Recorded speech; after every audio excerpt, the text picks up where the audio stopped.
Ren from Hallowed Be That Game, and today we're going to share our top 10 scary things in non-scary games. Let's check it out.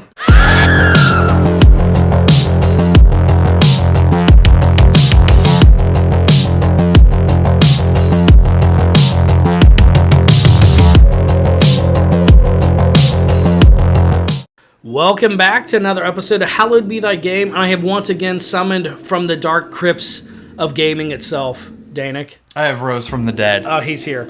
And we are going to be talking about a kind of unique topic, scary things that gave us major spooks in non-scary games. We've had way too much fun talking about this topic, more than anything else, I think, here in a while, but... Yeah. There was a lot of stuff that we as kids were like, why did that scare us so bad? So yeah, we definitely have some stuff from when we were young, but also just things that I think are just genuinely terrifying. And it's like, holy moly, like how's this not considered a horror game? But sure. But anyways, without further ado, I just want to state this list is not in any numerical order. I mean, it's just these are 10 scary things from non-scary games for us. But also, I just want to give a huge shout out to the channel members. Thank you all so much for your support on the channel. It means so much. And for everyone, if you enjoy what you see in today's video, please consider subscribing. It helps out the channel so much. But without further ado, our first item on today's list is all of Latria in Demon's Souls. Dude, I was so terrified by those little, what were they called? The green, they like had the little bell, the lantern. And they would patrol like right around the Tower of Latria. The Mind Flayers. Mind Flayers, dude. Terrifying. It's so weird to me that like Demon's Souls and other Souls games won't typically pop up on scariest games of all time. But Latria, Lower and Upper Latria, it's for anybody who hasn't played it, it's essentially one giant city broken up into two sections. You have the Lower Latria, which I believe is the jail section, and then Upper Latria, which is like this gothic horror, high towers, high walkways. And it's just a midnight sun. It's terrifying. But what's really creepy is that it does take some aspects of D&D and Lovecraftian horror and kind of melds them together in this medieval fantasy setting. And the Mind Flayers are essentially, kind of like Davy Jones looking squid faces. They walk around in robes, and when they see you, it's terrifying because they'll cast a spell that'll lock you in place. Yes. And then they walk up, and then they just one-shot kill you. That's it. So pretty much and they patrol. So you'll have to wait, and you'll listen for the bell, the ding, ding, ding, ding. Yeah. It's very subtle. And it's persistent, this bell. And you're in this prison that is just horrifying. You hear people crying and screaming. Everywhere. You'll walk by like a jail cell and like somebody will just be screaming in there, and it's just terrifying. Something will grab at you. Yes. You hear other people screaming for help. Yeah. Oh, it's just horrifying. And then you get to Upper Latria, and it kind of shifts away from like this kind of Lovecraftian Cthulhu scary jump scares, and then you get into this body horror of Upper Latria with kind of the evil, like grotesque body monstrosities that are like these human bodies that have been put together, and they're crawling around, and they have these terrifying faces that are just writhing in pain. It's a scary, and this is in a game that is not considered a horror game. Like, if I made a top 10 scary list, which we just did, and I put Demon's Souls on there, can you imagine the seed from the comments? They would turn against me. They would tar and feather me because, like, it's not supposed to be a scary game. Play Upper and Lower Latria, and you tell me you made it through that without being spooked. At least getting a little spooky. Yeah, a little spooky town. But anyways, Demon's Souls, Latria, very spooky. Very spooky. Okay, so I have mentioned this before in passing, but I played World of Warcraft for a little bit, like 15 years, a little bit. But there is a kind of famous, very unsettling thing right off the beginning of the game in Goldshire, which is the Alliance human starting area. So there is, every morning, I believe it's around 7 a.m. server time, there'll be these 5 children in this cute, quaint, beautiful town. You have your ambience turned all the way up and everything else turned all the way down. You'll hear like a banshee screaming. You'll hear like a whole bunch of evil demonic noises. And then you'll hear Cthulhu, which is this old god, kind of like a Lovecraftian horror. You're going to hear that a lot today. And he'll just like read out, "You will die." And like these kids stand in this pentagram and then they just disappear. Like major Children of the Corn, eerie, disturbing vibes. I mean, World of Warcraft, you know, despite how much I would grow to just hate it for what it would turn into, early on it had a lot of soul. And it was just terrifying, kind of the undertones and the eeriness that they would inject in the game. And I mean, there's a ton of stories like that, but the Goldshire Pentagram kids still just give me eerie vibes to this day. I've put probably just as much time. I never knew this. Yeah, like we talked about this maybe an hour ago, and I was like, "Are you serious?" I had no idea. Oh my gosh, it is really eerie. It's just unsettling, you know. Sure. It's like early 2004 graphics for an MMO, but it's still managed to hit that mystery. Yeah, of things. It was kind of like early days of the internet where everybody wouldn't just go online and look something up. Like, you know, you had like early World of Warcraft sites like Thoughtbot and stuff like that. But it was just like, what is this? Like, is there like some developer of the game who went rogue and started putting eerie, evil, demonic things in the game? There was just a level of mystery that gave the world depth. And this was just one of those. It was a part of kind of like sucking you into this world, because I didn't even find out about the Goldshire thing until maybe 2009 or 10. But it was just very eerie, and I love that kind of stuff. For sure. Like, it's just, that appeals to me so much. Okay, we got one kind of off the wall here, but when you mentioned it to me, I couldn't help but be like, yeah, that was terrifying. And that's in the original Halo. Yeah, the introduction of the Flood. That was terrifying. It was eerie. They kind of played it up like a horror movie. Yeah. Like you land on the planet. The doors open and they're coming. Yeah, like you land on the planet and you start seeing these video logs from the initial team. If I remember right, I haven't played the original Halo in over a decade. About 50 years. But it just stuck with you because it did feel like, oh my god, what is going on here? It never tells you why they're all dead. Yeah. Until it does. Until it does, and then it's too late. You they're know, the all Flood. Coming. And I mean, honestly though, like just the intensity of the moment is just it sticks with you. Yeah, and they won't be recaptured again. Yeah, I know. Like you've already introduced the Flood, and as cool as they were, like I mean, they'll never be that. Yeah, cool how do you again. top that? Yeah, for sure. Next up, we have Metal Gear Solid 2. I'm going to give a brief spoiler warning here. We'll have to put timestamps in if you want to miss potential spoilers here. The game's so old, I kind of... It's hard to... But if you haven't played it, I don't want to... Spoiler warning. Skip to the time code on screen. We have, near the end of the game, the Kernel's freaking. As the virus is going through the Kernel and the game's events kind of start unfolding, as the Kernel's codec and all that and everything for Jack the Ripper starts freaking out. That's creepy. Like, especially on the codec screen, when the Kernel's face like turned sideways and became a skull, and he started reading off like real robot-y kind of stuff. Like that I was way too like young to kind of like put all of the game's plot and understand what was going on at the time. You didn't realize it was predicting the future at the time. And that like just his voice, his face, like all that was terrifying. Yeah, well what's interesting is like in the original Metal Gear Solid, like the Kernel is like home base. This trustworthy character. He is like he's like your safety blanket in the first game. And so there's like an air of familiarity that really ties you in the second experience, which, you know, you're not playing as Snake, you know, you're playing as someone else, but you have this anchor point in the Kernel. And then that moment you realize, you realize you're just, it's all a charade, you know, and like, it's just, oh my God. Like, and then it's just like, holy crap, like what's happening here? It just unroots everything. And it is just a really eerie moment, you know, with the way they play it out. It's very well handled. And for sure, spooky in Metal Gear Solid 2. Now, I think I have on this list today one of the most shared experiences for genuine terror for all kids that kind of grew up in the 90s. And that was in Zelda Ocarina of Time, the Redeads. Oh, for Dude, sure. When you come out of the Temple of Time and you you're don't like... even know what's going on. I'm like, excuse me, where's the town? Why is all the happiness gone? Yeah, well, like, seriously, where's my... You get out of the temple and you see, like, the Death Mountain. Yes. That ominous, swirl, evil... And you're like, okay, things are not right here. Yeah. And then... The town's just... Square. Yeah. And then these things are standing there. I don't know who was like, let's give them this ungodly, guttural, high-pitched scream that will just pierce into their psyche and they'll never forget it as long as they live. 20 years. 20 years later, I still remember that.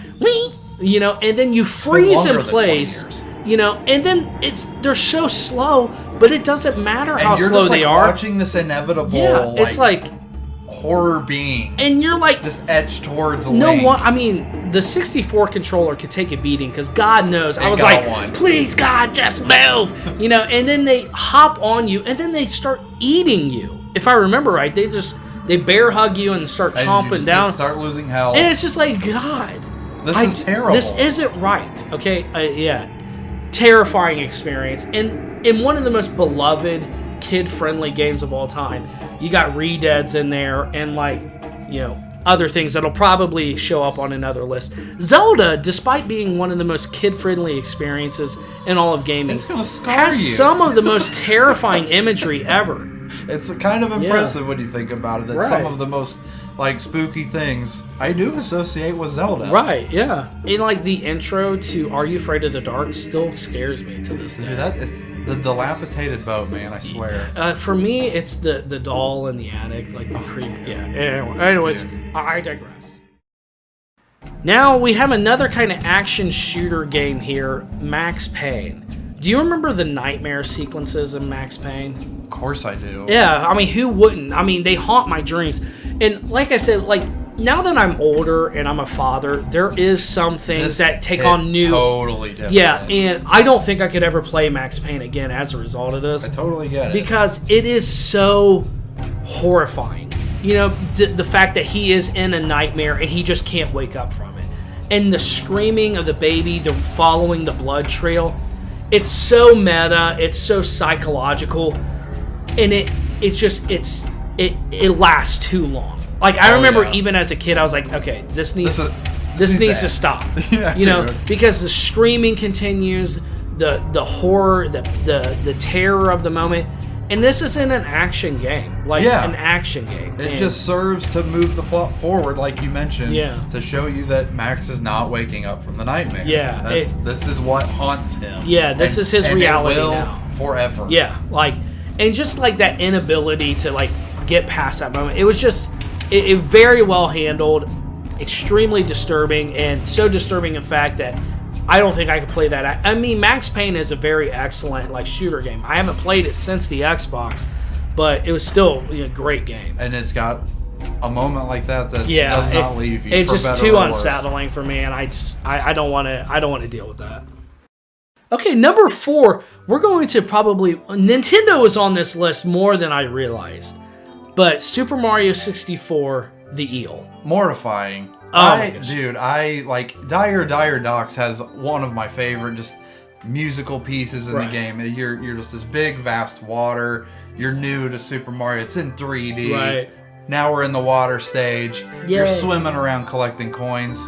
What is that at the bottom, stuck in the crashed boat? Is this red eel with teeth? And it won't, and you're supposed, and like, I think the very first star is to get behind it, is to make it leave the boat so that you can get inside of it. And like, I could not muster up the courage to get anywhere near this. I wonder how many people felt that way, dude. I asked my brother and my mom, like, please do this. And they had no idea how to play video games. Right. I blacked out. I don't even remember ever completing this. I know I did, but I don't remember doing it.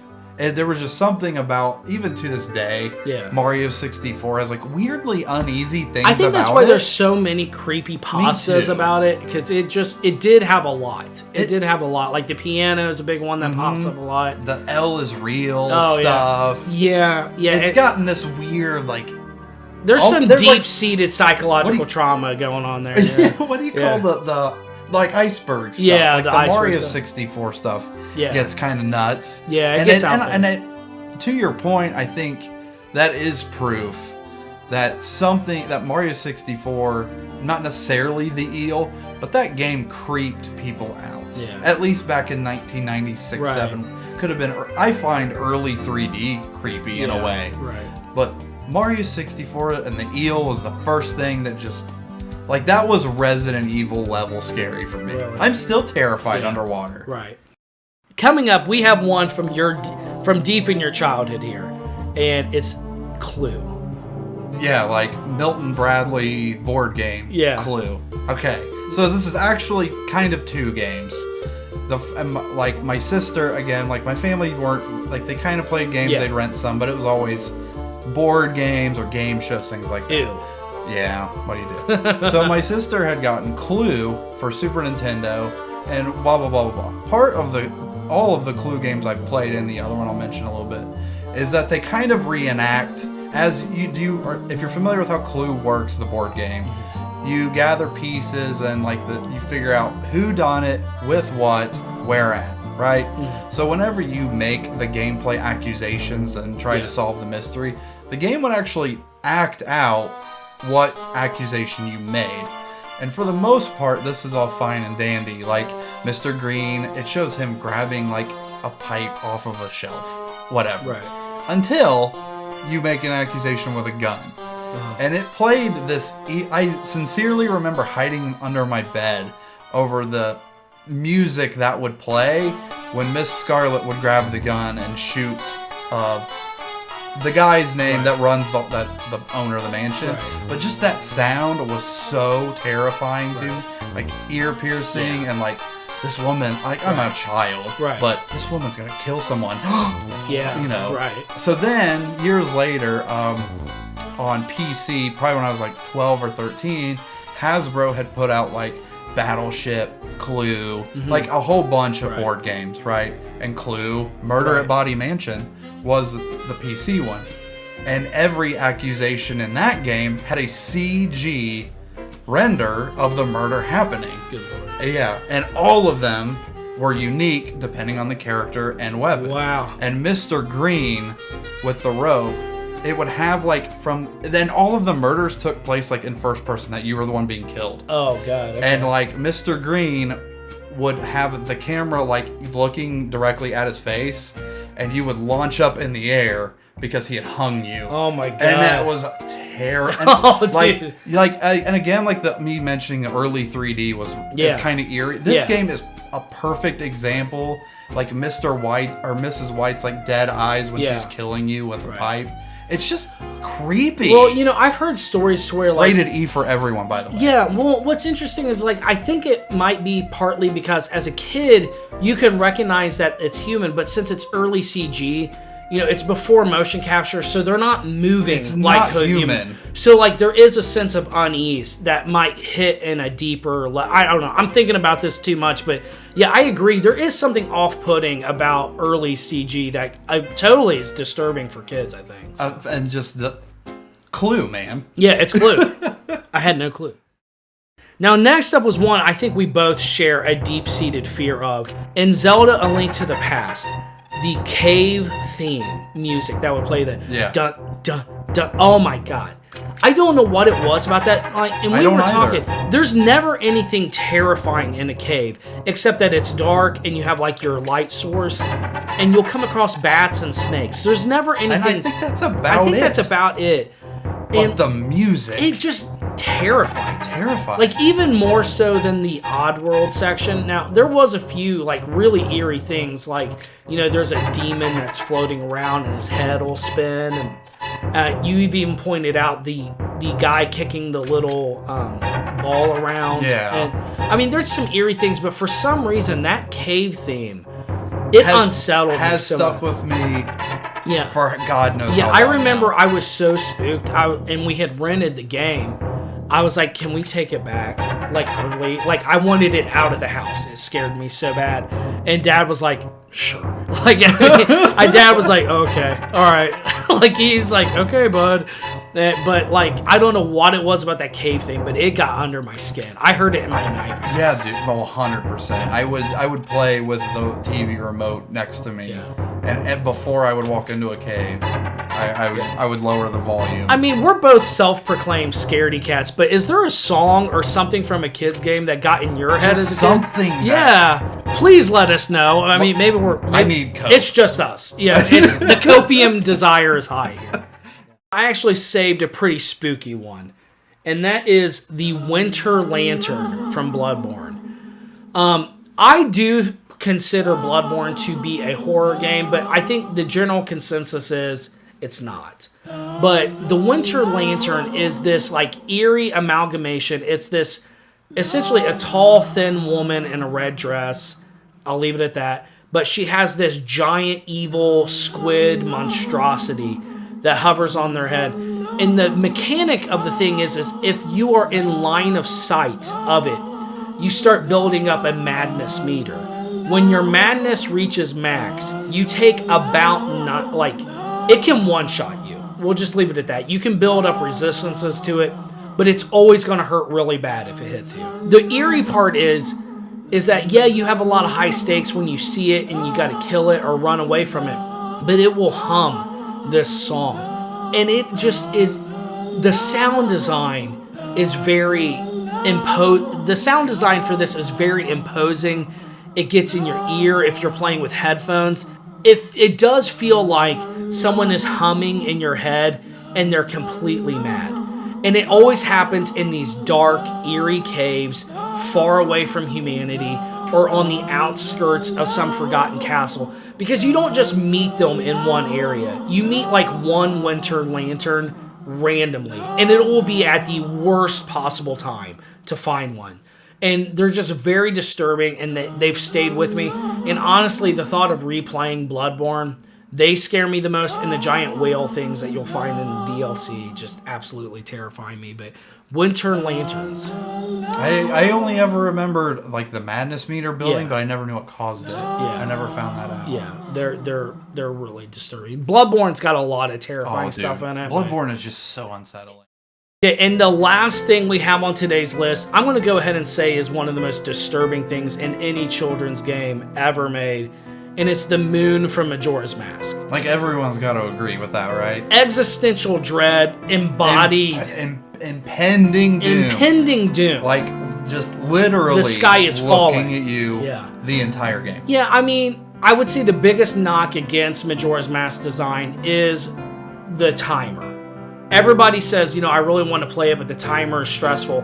I'm not going to look at them and say, no, it's not that bad. But I am going to say it is what makes Majora's Mask It is its identity. And the moon is the perfect symbol for that impending doom. And, like, the themes of the game are very unsettling and disturbing to begin with. You know, I mean, the happy mask salesman, probably a serial killer. I think that's fair to say. And like just everything about it, but the moon itself, it's terrifying to look at. It's getting bigger every day it passes, and it will kill you. Yeah. It will kill you if you don't manage your time correctly. And I just like that dread, and like it's kind of become a meme now, but I think it's because it has affected so many people on so many levels. I mean, you can't come away from Majora's Mask and not have like a love-hate relationship with the moon. You know, it's that face, like everyone who's ever seen an ad for the game, you all know what we're talking about. There's just something about it that just etches yourself into your brain. Extremely unsettling. But there you have it. There's our list of 10 scary things in non-traditionally scary games. We would love to know what your random things are that scared you in non-scary games. I'm genuinely psyched to see the community interaction from this. But Danny, thanks so much for joining me again. Thanks for having me again. And thank you all so much for watching. And if you enjoyed today's video, please consider subscribing. It helps out the channel so much. We had so much fun making this video. Like this video if you liked it. Subscribe for more spooky content throughout the month of Spooktober. And we will see you all next time.